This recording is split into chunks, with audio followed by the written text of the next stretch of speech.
সূর্য এখনও ডুবেনি। 7 জন বন্ধুর সাথে দেখা করল ওসমান। ওদেরকে ইমাম সাহেবের কাছে যেতে বলে নিজেও মসজিদের দিকে পা বাড়ালো। পাগলের সাথে কথা বলার পর ওসমান ইমাম সাহেবকে নেতৃত্ব গ্রহণের অনুরোধ করেছিল। দলের সবাই কাজ করছিল তার নেতৃত্বে। বিভিন্ন সময়ে বিভিন্ন বাড়িতে দলের গোপন বৈঠক চলত। অপহৃত 2 জন যুবতীকে উদ্ধার করতে হবে।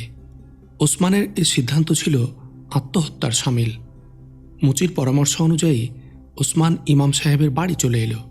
তিনি অস্থিরভাবে বারান্দায় পায়চারি করছিলেন। থেমে গেলেন ওসমানকে দেখে। ওসমান, বন্দি ছেলেটার চিৎকার তুমি শুনেছ? সম্ভবত মেয়ে 2 জন ওর বোন। তার চিৎকারের জবাব দিতে এখানে এসেছি সম্মানিত ইমাম। কিছুক্ষণের মধ্যে আমার 7 জন বন্ধুও এখানে পৌঁছে যাবে। কি করবে তোমরা? আর কি বা করতে পারি? জানি আমাদের অনেক মেয়ে ওদের কাছে রয়েছে, কিন্তু এই 2টো মেয়ে আমাকে পরীক্ষায় ফেলে দিল। পায়চারি করতে করতে বললেন ইমাম। মুখ উপরের দিকে তুলে ইমাম সাহেব বেদনামাখা কণ্ঠে বললেন, খোদা, শুধু একটি রাতের জন্য আমার যৌবন ফিরিয়ে দাও। 1 রাত পর আমার জীবন ছিনিয়ে নিও। যদি বেঁচে থাকি, মৃত্যু পর্যন্ত মেয়ে 2টোর অসহায় বিলাপধ্বনি আমার কানে বাজবে। আমি পাগল হয়ে যাব। আপনি আমাদেরকে পরামর্শ দিন। আশা করি আজকের রাতের পর আর আপনাকে মেয়েদের নিয়ে উদ্বিগ্ন হতে হবে না। ওসমানের 2 জন সঙ্গী ভেতরে ঢুকল। পাশাপাশি 3 জন বসল ইমাম সাহেবের বিছানায়। ইমাম সাহেব বললেন, আজকে মনে হয় আমার বুদ্ধি গুলিয়ে ফেলেছি। এতটা অধৈর্য হওয়া আমার সাজে না। কিন্তু কোনো বিবেকবান মানুষ এ চিৎকার শুনে বসে থাকতে পারে না। স্বাভাবিকভাবেই তার ভেতরের আবেগ উত্তেজিত হয়ে ওঠে। এ আবেগকে কাজে লাগানোর জন্য যুবক হতে হয়। কিন্তু আমার সন্তানেরা, আমি অনেক বুড়ো হয়ে গেছি। সহ্য শক্তিও কমে গেছে। তোমরা যাই করতে চাও সাবধানে করো। একে একে 7 জন যুবক এসে পৌঁছল। কিছুক্ষণ পরই এলো মুচি। মুচির মাথার টুকরিতে পুরনো জুতা এবং জুতা মেরামতের যন্ত্রপাতি। টুকরিটা একপাশে রেখে সোজা হয়ে দাঁড়িয়েই হেসে উঠলেন তিনি। এখন কে বলবে এই লোকটা সারাদিন কুঁজো হয়ে বসে পৃথিবীর সাথে সম্পর্কহীনভাবে বসে জুতো সেলাই করে? ইমাম সাহেব দরজা বন্ধ করে দিলেন। বার্জেস এখন আর মুচি নন, গোয়েন্দা সংস্থার একজন অভিজ্ঞ এবং বুদ্ধিমান গুপ্তচর। বার্জেস ইমাম সাহেবকে বললেন, এ যুবকরা আজকেই যে মেয়ে 2টোকে ছাড়িয়ে আনতে চাইছে, এ কাজে শুধু ওরা ধরা পড়ার ভয় নয়, নিশ্চিত মৃত্যুর ঝুঁকিও আছে। আমরা জেনে বুঝেই মৃত্যুরে ঝুঁকি নিচ্ছে সম্মানিত বার্জেস, বলল এক যুবক। আপনি এ পথের গুরু, আমাদের পথ দেখান। আমার পরামর্শ চাইলে বলি, খ্রিস্টানদের কাছে আমাদের অনেক মেয়ে রয়েছে। কাউকে এনেছে চুরি করে, কাউকে আবার কাফেলা থেকে লুট করেছে।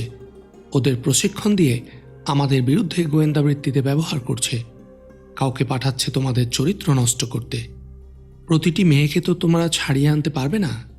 যদি আমার অভিজ্ঞতা কাজে লাগাতে চাও তো বলবো, 2টি মেয়ের জন্য 8 জন যুবককে উৎসর্গ করা ঠিক হবে না। আল্লাহর উপর তাওয়াক্কুল করে ধৈর্য ধারণ করো। এই অবস্থায় কি ধৈর্য ধারণ করতে পারি? ঝাঁঝের সাথে বলল ওসমান। আমার মতো, বললেন বার্জেস। আমি কি সত্যি সত্যি মুচি?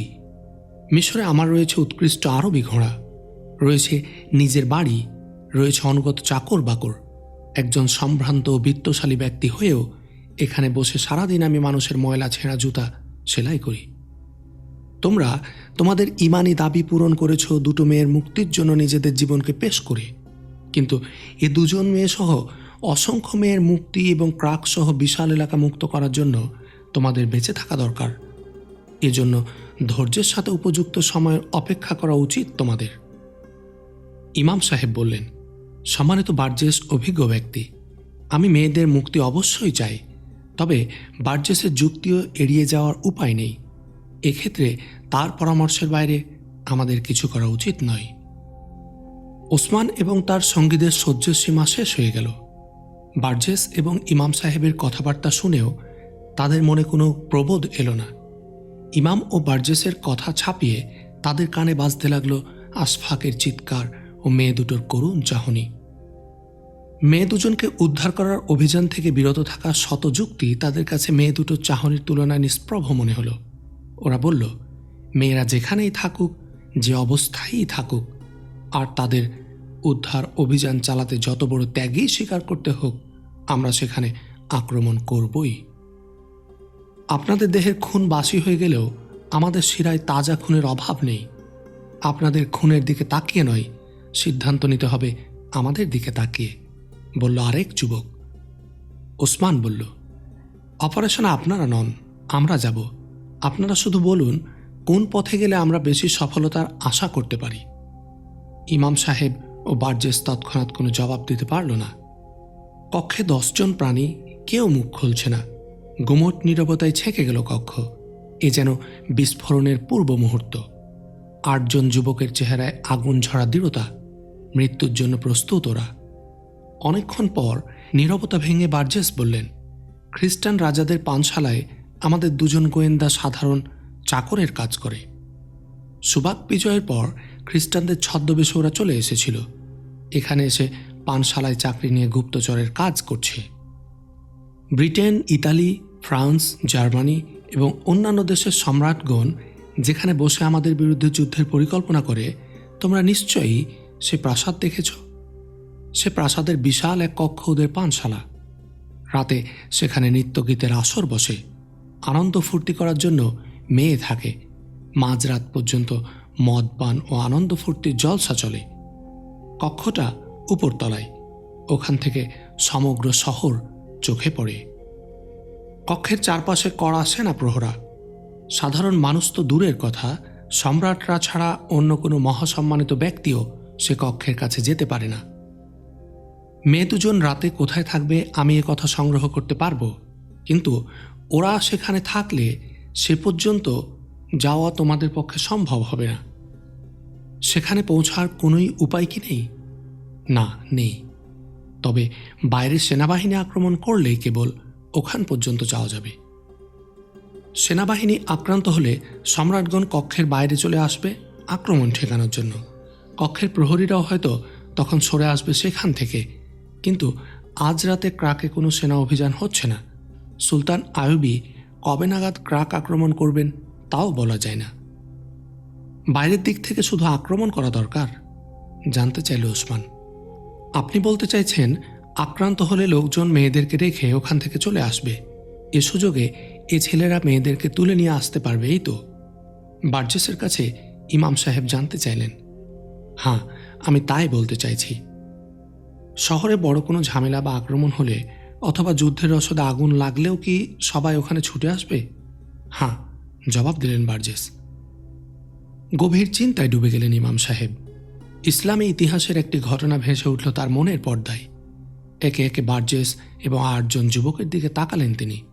বললেন, সম্মানিত বার্জেস ও আমার মুজাহিদ বন্ধুরা, আমাদের সামনে আজ এক কঠিন পরীক্ষা। এই পরীক্ষার মোকাবিলায় আমাদের করণীয় কি সে ব্যাপারে আপনারা নিজ নিজ মতামত পেশ করছেন। বার্জেসের বক্তব্যে আছে বাস্তবতা ও যুক্তি, যুবক বন্ধুদের বক্তব্যে আবেগ। কিন্তু কোনো সচেতন মুসলমান কেবল যুক্তি বা আবেগ দিয়ে এ ধরনের সমস্যার ফায়সালা করে না। তার সামনে থাকে কোরআন ও সুন্নাহ। কোরআন ও সুন্নাহর মূলনীতি এক্ষেত্রে স্ট্যান্ডার্ড হিসেবে আমাদের পথ দেখাতে পারে। এ ধরনের সমস্যা সমাধানের ক্ষেত্রে ইসলামী রীতি কি হতে পারে তা বোঝার জন্য আমি আপনাদের সামনে ইসলামী ইতিহাসের একটি ঘটনা তুলে ধরতে চাই। হয়তো ঘটনাটি আপনাদের সবার জানা, তবে এর উল্লেখ করছি এজন্য যে আজকের উদ্ভূত সমস্যা সমাধানে এ ঘটনা হয়তো আমাদের নতুন করে দিকনির্দেশনা দিতে পারবে। মদিনায় ইসলামের ছোট্ট রাষ্ট্রটির সবেমাত্র উদ্ভব ঘটেছে। অস্ত্রবল নেই, জনবল নেই। মক্কা থেকে সহায় সম্বলহীন অবস্থায় মুহাজিররা এসে আশ্রয় নিয়েছে মদিনায়। তাদের ভরণ পোষণের দায়িত্ব পালন করতে হিমশিম খাচ্ছেন মদিনার গুটি কয়েক আনসার। মহানবী সাল্লাল্লাহু আলাইহি ওয়াসাল্লাম আর তার নিবেদিত প্রাণ সেই মুসলিমেয় সাহাবীদের সামনে এখন বেঁচে থাকার কঠিন পরীক্ষা। একদিন তারা খবর পেলেন সিরিয়ার দিক থেকে আবু সুফিয়ানের নেতৃত্বে বিপুল পরিমাণ মাল সামান সহ এগিয়ে আসছে একটি বাণিজ্য কাফেলা। এর পরপরই খবর এলো উল্টো দিক থেকে, অর্থাৎ মক্কা থেকে সশস্ত্র কাফেরদের এক বিশাল সেনাবাহিনী মদিনা আক্রমণ করার জন্য এগিয়ে আসছে। এ ধরনের নাজুক ও কঠিন পরিস্থিতিতে সাহাবীদের নিয়ে পরামর্শ সভায় বসলেন মহানবী সাল্লাল্লাহু আলাইহি ওয়াসাল্লাম। বললেন, একদিকে উত্তরে বাণিজ্য কাফেলা, অন্যদিকে দক্ষিণ দিক থেকে ছুটে আসছে কুরাইশদের সৈন্যবাহিনী। আল্লাহ তাআলা ওয়াদা করেছেন এর মধ্যে একটা তোমরা লাভ করবে। এখন তোমরাই বলো কোনটার সাথে তোমরা মোকাবিলায় যেতে চাও। জবাবে বিপুল সংখ্যক সাহাবী বাণিজ্য কাফেলার উপর হামলা করার ইচ্ছা প্রকাশ করলেন। তাদের এই ইচ্ছায় যথেষ্ট বাস্তবতা ছিল। কারণ 1, মুসলমানরা ছিল সহায় সম্বলহীন, দুর্বল এবং সংখ্যায় মাত্র 300 জনের মতো। 2, যুদ্ধ করার মতো কোনো অস্ত্রপাতি এবং বাহন তাদের হাতে নেই। ঘোড়া মাত্র 2-3টে, উট 70টি, 60টি বর্ম, ঢাল তালোয়ারের অবস্থাও তথৈবচ। 3, যুদ্ধ শুরু হলে মদিনার ইহুদিরা যে কোনো ছুতায় কুরাইশদের সহযোগিতায় চলে যেতে পারে, কারণ মদিনায় মুসলমানদের এ নব উত্থানকে তারাও খুব একটা ভালো চোখে দেখছে না। 4, অপরদিকে কুরাইশ বাহিনীতে আছে আরবদের নাম করা বীরেরা। মক্কার ঝানু ঝানু নেতা ও সমর বিশারদরা সামিল হয়েছে তাতে। 5, মাত্র 100 মুসলমানের মোকাবিলায় ওখানে সমবেত হয়েছে সহস্র যোদ্ধা। তারা প্রত্যেকেই তেজি বাহন ও উৎকৃষ্ট অস্ত্রশস্ত্রে সুসজ্জিত। স্বাভাবিক বিচার বুদ্ধি দিয়ে বিচার করলে বলতে হয়, এ অবস্থায় কুরাইশ বাহিনীর মোকাবিলার সিদ্ধান্ত গ্রহণ করা আর আত্মহত্যার সিদ্ধান্তের মধ্যে কোনো পার্থক্য করার উপায় নেই। কোনো বিবেকবান সুস্থ মানুষই এ ধরনের আত্মহত্যার পথ বেছে নিতে পারে না। অন্যদিকে রয়েছে বাণিজ্য কাফেলা। মক্কার প্রায় সকল ব্যবসায়ীর মালামাল ছিল এই বাণিজ্য বহরে। ঐতিহাসিক বিবরণ থেকে জানা যায় 50,000 আশরাফির পণ্যদ্রব্যে বোঝাই ছিল এ বিশাল কাফেলা, অথচ কাফেলার সাথে রক্ষী ছিল মাত্র 30-40 জন। এ ধরনের একটা কাফেলা কবজা করা মোটেই কঠিন কিছু ছিল না। আর এ কাফেলা কবজা করতে পারলে নিঃস্ব মুহাজিরদের অভাব ঘুচানো যাবে, আনসারদের দারিদ্র্য দূর করা সম্ভব হবে। দারিদ্র্যের বদলে এ পরিমাণ অর্থ পেলে মদিনার প্রতিটি মুসলমান আরবদের শ্রেষ্ঠ ধনীতে পরিণত হয়ে যাবে। শিশু ইসলামী রাষ্ট্রের রাষ্ট্রীয় কার্য পরিচালনার অর্থের কোনো অভাব থাকবে না। উন্নয়নের গতিধারা ত্বরান্বিত করা যাবে। দ্বীনের তাবলীগ ও মানুষকে আকৃষ্ট করার কাজে এ অর্থ প্রভূত কাজে লাগবে। সবচেয়ে বড় কথা, যে অস্ত্র আর বাহনের অভাবে আজ যুদ্ধের ময়দানে পা বাড়াতে পারছে না মুজাহিদরা, সে অস্ত্র আর যুদ্ধের বাহন ক্রয়ের পথে আর কোনো বাধা থাকবে না। তাই বাণিজ্য কাফেলা মোকাবিলা করা সাহাবীদের এ চিন্তাকে সকলে সঠিক ও নির্ভুল মনে করবে, এতে অবাক হবার কি আছে। কিন্তু মহানবী সাল্লাল্লাহু আলাইহি ওয়াসাল্লাম চিন্তা করছিলেন অন্যরকম। তিনি চাচ্ছিলেন বাণিজ্য কাফেলা নয়, মক্কা থেকে ধেয়ে আসা সামরিক বাহিনীটির মোকাবিলা করতে হবে। এ কারণে প্রশ্নটি তিনি আবার করলেন। সাহাবীরা বুঝলেন তাদের দেয়া এই প্রস্তাবের সাথে রাসূল সাল্লাল্লাহু আলাইহি ওয়াসাল্লাম পুরোপুরি একমত হতে পারছেন না। মুহাজিরদের মধ্য থেকে তখন মিকদাদ ইবনে আমার রাদিয়াল্লাহু আনহু দাঁড়িয়ে বললেন, হে আল্লাহর রাসূল, আপনার রব আপনাকে যেদিকে যেতে আদেশ করছেন আপনি আমাদের সেদিকেই নিয়ে চলুন। আপনি যেদিকেই যান আমরা আপনার সাথে আছি। বনী ইসরায়েলের মতো আমরা বলবো না, যেমন তারা মূসা আলাইহিস সালামকে বলেছিল, তুমি আর তোমার খোদা গিয়ে লড়াই করো, আমরা এখানেই রইলাম। আমরা কথা দিচ্ছি ততক্ষণ পর্যন্ত আমরা আপনার সাথে প্রাণপণ লড়ে যাব যতক্ষণ আমাদের একটি চোখও দেখতে পাবে। এবার আনসারদের দিকে তাকিয়ে মহানবী সাল্লাল্লাহু আলাইহি ওয়াসাল্লাম প্রশ্নটি আবার করলেন। সাহাবীরা বুঝলেন এবার তিনি আনসারদের মতামত জানতে চাচ্ছেন। তখন আনসার সাদ ইবনে মুআজ রাদিয়াল্লাহু আনহু উঠে দাঁড়ালেন এবং বললেন, আমরা আপনার প্রতি ঈমান এনেছি, আপনাকে সত্য বলে মেনে নিয়েছি। আপনি যা নিয়ে এসেছেন তাই চিরন্তন সত্য। আপনার কথা শোনা ও তা মেনে নেয়ার প্রতিশ্রুতিও আমরা আপনাকে দিয়েছি। অতএব হে আল্লাহর রাসূল সাল্লাল্লাহু আলাইহি ওয়াসাল্লাম, আপনার যা ইচ্ছা আপনি তাই করুন। যে খোদা আপনাকে মহাসত্য সহ পাঠিয়েছেন তার শপথ, আপনি যদি আমাদের নিয়ে সাগরে গিয়ে পৌঁছেন এবং তাতে ঝাঁপিয়ে পড়েন, তবে আমরা আপনার সাথে সমুদ্রে ঝাঁপ দেব এবং আমাদের একজনও পিছনে পড়ে থাকবে না। আপনি যদি কাল আমাদের নিয়ে দুশমনদের মোকাবিলায় যান তবে তা আমাদের জন্য মোটেই দুঃসহ হবে না। যুদ্ধে আমরা দৃঢ় অটল থাকব। লড়াইয়ের ময়দানে অকাতরে বিলিয়ে দেব আমাদের প্রাণ। অসম্ভব নয় যে আল্লাহ আমাদের দ্বারা আপনাকে এমন কিছু দেখাবেন যা দেখে আপনার চোখ খুশিতে শীতল হয়ে যাবে। কাজে আল্লাহর বরকতের উপর ভরসা করে আমাদের নিয়ে রওনা হন। মুহাজির ও আনসারদের পক্ষ থেকে এমন কঠিন সিদ্ধান্ত গ্রহণ কোনো সহজসাধ্য কাজ ছিল না। যুক্তিবুদ্ধি দিয়ে কখনো এমন সিদ্ধান্তে পৌঁছা সম্ভব ছিল না। মুসলমানরা যখন ইমানের বলে বলিয়ান হয় তখনই কেবল এই কঠিন সিদ্ধান্ত নেওয়া সম্ভব। আর মুসলমানরা যখন এমন সিদ্ধান্ত গ্রহণ করে তখনই কেবল আল্লাহর সাহায্যের আশা করা যায়। এসব বক্তৃতা ভাষণের পর ঠিক হলো যে বাণিজ্য কাফেলার পরিবর্তে শত্রু সেনাবাহিনীরই মোকাবেলা করা হবে। এ সিদ্ধান্তের পর মুসলমানরা মক্কার দিকে রওনা হলো এবং বদর প্রান্তরে দুই বাহিনী মুখোমুখি হল। ইতিহাসে এ যুদ্ধ বদর যুদ্ধ নামে পরিচিত। এ যুদ্ধে মুসলিমে মুসলমানদের হাতে বিশাল কুরাইশ বাহিনীর শোচনীয় পরাজয় ঘটে। তাদের বাঘা বাঘা নেতাদের অধিকাংশ নিহত হয় এবং 70 জনের মতো বন্দী হয়। এই ঘটনা থেকে আমরা বুঝতে পারি তুলনামূলকভাবে সহজ পথটি ধরে চলতে চায় মানুষ, কিন্তু রাসূলের সুন্নাহ হচ্ছে বিপদ থেকে পালিয়ে বেরিয়ে লাভ নেই, বরং বিপদ যত কঠিন আর দুরূহ হবে ততই তাড়াতাড়ি তার মোকাবিলায় এগিয়ে যেতে হবে। এটি শুধু রাসূলের সুন্নাহ নয়, আল্লাহ চান তার প্রিয় বান্দারা যেন সহজ পথের পরিবর্তে ঝুঁকিপূর্ণ পথেই অগ্রসর হয়।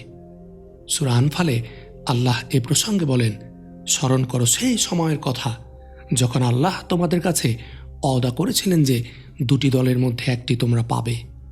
তোমরা চাচ্ছিলে দুর্বল দলটি তোমাদের হস্তগত হোক, কিন্তু আল্লাহ চাইলেন তার বাণী দ্বারা সত্যকে সত্যরূপে প্রতিভাত করতে, কাফেরদের শিকড় কেটে দিতে ও বাতিলকে বাতিল বলে প্রমাণ করতে, পাপীদের পক্ষে তা যতই দুঃসহ হোক না কেন। আজকে আমরা যে সমস্যায় পড়েছি সেখানেও আমাদের জন্য দুটো পথ খোলা রয়েছে। ইচ্ছে করলে হেকমতের কথা বলে আমরা চুপ করে যেতে পারি। তাতে 8 জন মুজাহিদের জীবনই কেবল রক্ষা পাবে তা নয়, অভিযান পরিচালনা করলে এই এলাকার মুসলমানদের উপর যে বিপদ নেমে আসার সম্ভাবনা আছে তার থেকেও তারা রেহাই পাবে। আবার আমরা ইচ্ছে করলে চূড়ান্ত আঘাত হেনে মেয়েদের উদ্ধার করার একটা প্রচেষ্টাও চালাতে পারি। ভালো করে ভেবে দেখুন কোন পথে আপনারা এগোবেন। দীর্ঘ বক্তৃতা দিয়ে থামলেন ইমাম সাহেব। উসমান বলল, আল্লাহ ও আল্লাহর রাসূলের দেখানো পথে আমরা এগোব, কোনো রকম ঝুঁকিরই আমরা পরোয়া করি না। যদি বলেন এ আত্মহত্যার ফয়সালা, তবু আমরা পিছপা হব না। সালাহউদ্দিন আইয়ুবীর কাছ থেকেও আমরা এটাই শিখেছি যে দুনিয়াতে ভীরু আর কাপুরুষদের কোনো জায়গা নেই, বরং যারা প্রতিনিয়ত এমনি করে একবার আত্মহত্যার সিদ্ধান্ত নিতে পারে পৃথিবীতে বেঁচে থাকে শুধু তারাই। বার্জেস বললেন, সেক্ষেত্রে আমি বলবো একটি মাত্র স্থানে আগুন লাগালেই কেবল মেয়েদেরকে উদ্ধারের সুযোগ সৃষ্টি হতে পারে। তাড়াতাড়ি বলুন। অধৈর্য হয়ে উঠেছে ওসমান। কোথায় আগুন লাগাতে হবে? বলেন তো সমগ্র শহরে আগুন লাগিয়ে দেব। বার্জেস বললেন, সামরিক ঘোড়া কোথায় বাধা থাকে তোমরা নিশ্চয়ই দেখেছ। একই স্থানে রয়েছে 600 ঘোড়া, বাকিগুলো বিভিন্ন স্থানে। এর পাশেই রয়েছে সমপরিমাণ উট। আরেকটু এগিয়ে গেলেই দেখবে শুকনো ঘাস এবং খড়ের স্তূপ রয়েছে, তার উপরে সৈন্যদের তাঁবু। ওখানে ঘোড়া ছাড়াও রয়েছে যুদ্ধের সরঞ্জাম।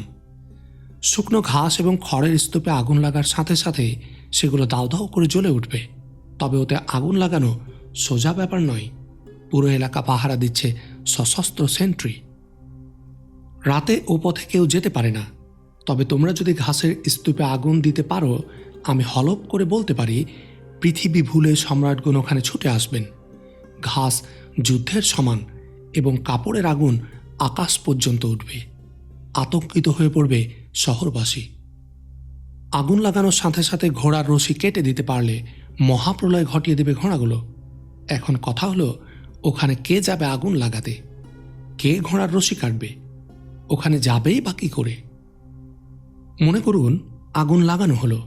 একজন যুবকের প্রশ্ন, সম্রাটগণ কক্ষ খালি করে ওখানে ছুটে গেলেন, তখন আমাদের করণীয় কি? আমি তোমাদের সাথে থাকব। আমাকে ছাড়া তোমরা ওখানে যেতে পারবে না। আমার যে 2 জন লোক ওখানে আছে ওদের কাছ থেকে জেনে নিতে পারবো মেয়ে 2 জন কোথায় আছে। তিনি আরও বললেন, কিন্তু আমাদের চিন্তা করতে হবে মেয়েদেরকে এনে লুকাবে কোথায়? তাছাড়া এই অভিযান সফল হলে ক্রাকের মুসলমানদের উপর নির্যাতনের মাত্রা বেড়ে যাবে। খ্রিস্টানরা নিশ্চিত ধরে নেবে মুসলমানরা ছাড়া আর কেউ এ কাজ করেনি। সে অবস্থায় আমাদের করণীয় কি তাও আমাদের ভেবে দেখা দরকার। এখন মুসলমানরা কত শান্তিতে আছে, আক্ষেপ মেশানো কণ্ঠে বললেন ইমাম সাহেব। আমার কথা হচ্ছে, এ কাজ আমরা করব। ওদের বুঝিয়ে দিতে চাই, মুসলমান অসহায় হলেও ওদের গোলাম নয়। ওদের আঘাত আমাদের কলিজায় বিদ্ধ হয়েছে। বার্জেস ঝানু গোয়েন্দা হলেও নিয়মিত লড়াইয়ের ব্যাপারে তার তেমন অভিজ্ঞতা ছিল না। তবু তিনি এ অভিযানের নেতৃত্ব নিলেন, কারণ তিনিও মনে করছিলেন মুসলমানরা দুর্বল নয়। এ কথা বোঝানোর জন্য এ অভিযানের যে প্রয়োজনীয়তার কথা যুবকরা বলেছে, সে কথায় যুক্তি আছে। কি করতে হবে তিনি সবাইকে বুঝাতে লাগলেন। দুটি সমস্যা সামনে এলো, প্রথমত আগুন লাগানো এবং দ্বিতীয়ত প্রাসাদ আক্রমণ করা। সিদ্ধান্ত হলো এ অভিযানের সূত্রপাত ঘটাবে মেয়েরা। তারা সেখানে গিয়ে সেন্ট্রির কাছে কোনো ঊর্ধ্বতন সেনা কর্মকর্তার খোঁজ করবে। সেন্ট্রি নিশ্চয় তাদের সন্দেহ করবে না। সেই ফাঁকে তাকে হত্যা করতে হবে মেয়েদের। এই হত্যার কাজটা যদিও মেয়েদের জন্য কঠিন, তবে এটা তাদের করতেই হবে, কারণ পুরুষরা সেখানে গেলে সেন্ট্রি অবশ্যই তাদের সন্দেহ করবে। হত্যার পর তারা সেই খড়ের গাদার কাছে পৌঁছবে এবং সেখানে আগুন লাগাবে। এরপর আলোচনা হলো প্রাসাদ আক্রমণ সম্বন্ধে। বার্জেস এবং ইমাম সাহেবের পরামর্শ হলো, এ কাজে 9 জনের বেশি লোক নেওয়া ঠিক হবে না। এতে লোকের নজরে পড়ার যেমন ভয় আছে, তেমনি ধরা পড়ার আশঙ্কাও রয়েছে। মেয়েদের প্রসঙ্গে ওসমান বলল, আমার ছোট বোন আল নূর অভিযানে অংশ নেবে। আরেক যুবক তার বোনের কথা বলল। অপর 6 জনের কোনো বোন নেই। সিদ্ধান্ত হলো 2 বোন 2 জন বান্ধবীকে সঙ্গে নেবে।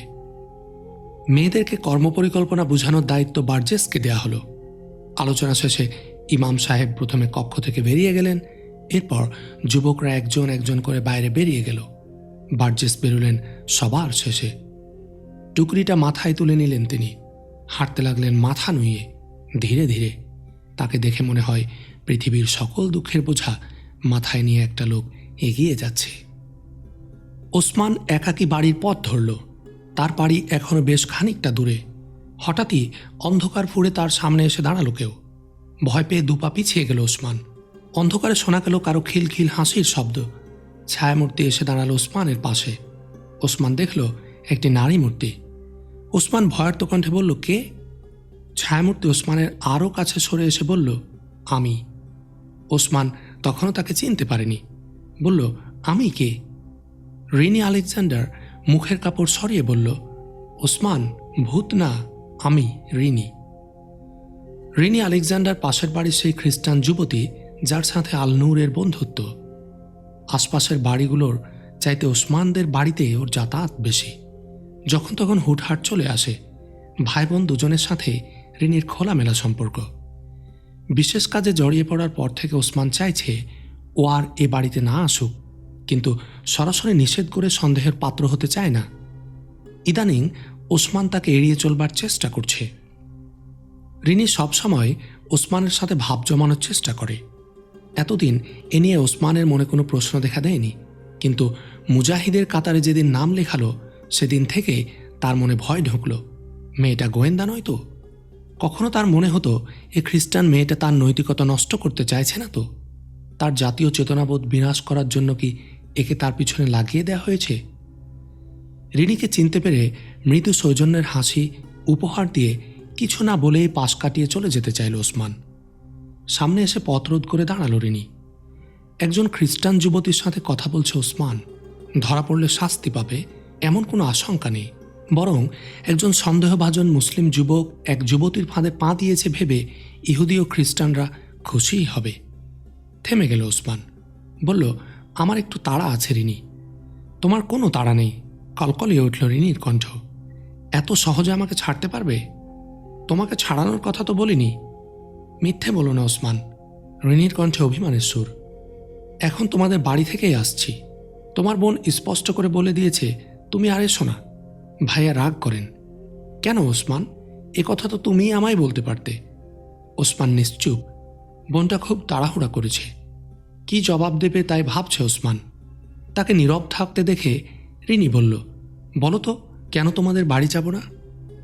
এসব কথা বলার বা শোনার সময় ওসমানের হাতে নেই। তার হৃদয়ে ঝড় বইছে, এক অন্ধ আবেগ পিষে মারছে তার অন্তর। কি জবাব দেবে ভেবে পেল না। হৃদয়ের সত্যি কথাটাই মুখ ফসকে বেরিয়ে এলো। আমাদের বাড়িতে আসতে কেন তোমায় নিষেধ করেছি জানি না। শোনো রিনি, আমরা একজন আরেকজনকে যতই ভালোবাসি তবু আমরা পরস্পর দুটি শত্রু জাতির অন্তর্ভুক্ত। তুমি ব্যক্তিগত ভালোবাসার কথা বলবে, আমি বলবো জাতীয় চেতনাবোধের কথা। ক্রুশ এবং কোরআন কখনো এক হতে পারে না। এটা আমার দেশ। তোমার জাতি এখানে কি করছে? তোমার জাতির শেষ ব্যক্তিটি যতক্ষণ পর্যন্ত এখানে থাকবে আমাদের দুজনের মধ্যে প্রেম তৈরি হতে পারে না। আমি আমার মনের কথাটাই তোমাকে বললাম। তাহলে আমার হৃদয়ে কি আছে তাও শুনে নাও। আমার হৃদয়ে রয়েছে তোমার জন্য ভালোবাসা। ক্রুশ বা কোরআন সে ভালোবাসার অন্তরায় হতে পারবে না। তোমাকে না দেখলে আমার ভালো লাগে না। তোমাকে হাসি খুশি দেখলে আমার মন আনন্দে ভরে ওঠে। ওসমান, তোমাদের বাড়িতে যেতে আমাকে নিষেধ করলে তা দুজনের কারোর জন্যই ভালো হবে না। ভয় দেখাচ্ছ?